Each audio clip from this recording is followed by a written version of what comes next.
go to the west, we'll never get into negative numbers. It's set up that way so that by the time we get to the edge of our zone, right, the edge of what this projection was designed to work within, we never get into negative numbers.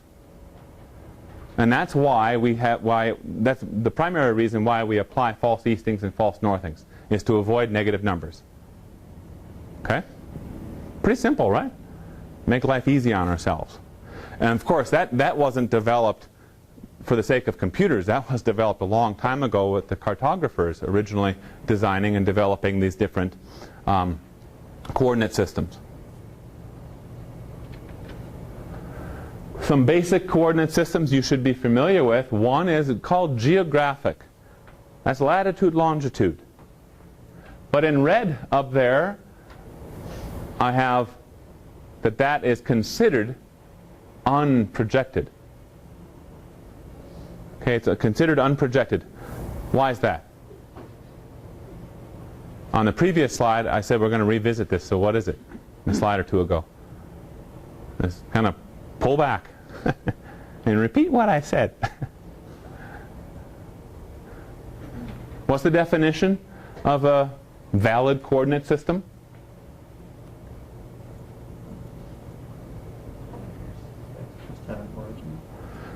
A linear system of measure that uniformly measures the Earth's surface. Okay?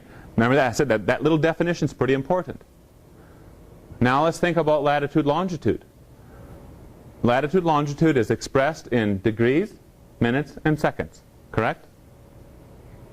Is the finest granularity of measure is the second, or decimals of a second. Right? So does a second occupy the same linear distance here in Idaho versus at the equator versus at the North Pole? It doesn't, does it? In fact, did you know that a second along the x-axis here in Idaho is not the same as a second along the y-axis? We are about 25 meters along the x and about 35 meters along the y per second. Okay? That's why your 7.5 minute topos are always rectangular. It's 7.5 minutes here and 7.5 minutes here. But see, it's a lot longer in meters because it's always displayed in the universal transverse Mercator. Okay? So we've got a major problem if we use latitude and longitude. How can you ever calculate area when the actual distance north and south versus east and west is constantly changing, constantly in flux? Oh, of course it's going to measure it in decimal degrees, but how meaningful is that? I just bought 3.5 seconds of property just north of Rigby. You know?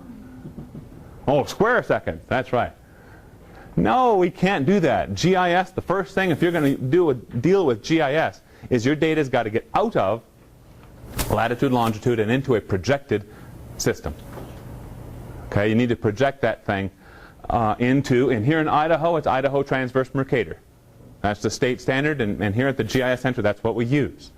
If you're dealing with and working with federal, BLM, U.S. Forest Service, those sorts of things, they deal with everything across the nation. They tend to work with UTM and all the different UTM zones. We don't like UTM here because we have a couple different zones in the state of Idaho. UTM zones in the state of Idaho. And so if we want to share data and work with people over toward Boise, well, then they're in a different system than us. Doesn't mesh very well. So IDTM was developed some years ago. IDTM was first developed as NAD, using NAD 27. That lasted a couple of years. Then it was updated to NAD 83. And frankly, I would love to see it move to WGS 84. If for no other reason than to make the transformation process from all this GPS collected data smooth, seamless, without worry. Because did that person really use the correct transformation equation? Right? Because there's tons of them. There's tons of them. And the first one that you're offered when you work in ArcGIS is the wrong one. Okay? There's a white paper up on our website if you're interested in that. Maybe more interesting for the GPS class, and I encourage you to take it if you haven't already taken it. But there's a white paper on our website. If you go out there and just search for WGS84, GPS, datum transformation, those sorts of things, the paper is authored by Penny Knighting and myself and some other folks that were here at the GIS Center some years ago. And we did this experiment looking at it and verifying that transformation version 5 is the one that we use here in Idaho. It'll apply to western Wyoming, Montana, those regions like that. It's good. And now there's some additional literature out on Esri's documentation website too that confirms that same thing. So of course the first one that you're shown as an option is number 1, and that one will really mess you up. So it'd be cool, right, if we had IDTM WGS84, because then all the stuff that we're collecting with the GPS is it simply reproject, or if it's latitude longitude we just project it into IDTM, leave the datum the same. But that's not where we are today. We're needing to work with NAD83, so we need that transformation.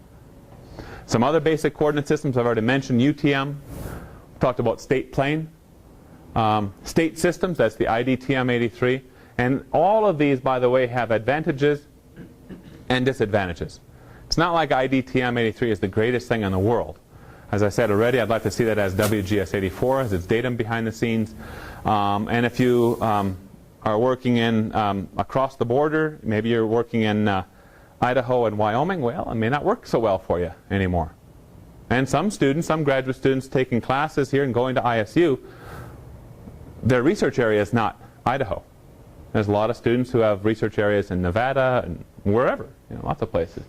So you have to apply the correct projection or coordinate system for your project. And it can help reduce error, make your results much more accurate and more reliable. There's our UTM zones. Okay, you can see Idaho, cut right down the middle almost, is the border line between UTM zone 11, UTM zone 12. Then we have State Plane Coordinate System, SPCS. We have several of them, 3 in the state of Idaho. And then there's different variations of that, whether it's measured in feet or meters. Any questions? What we've talked about?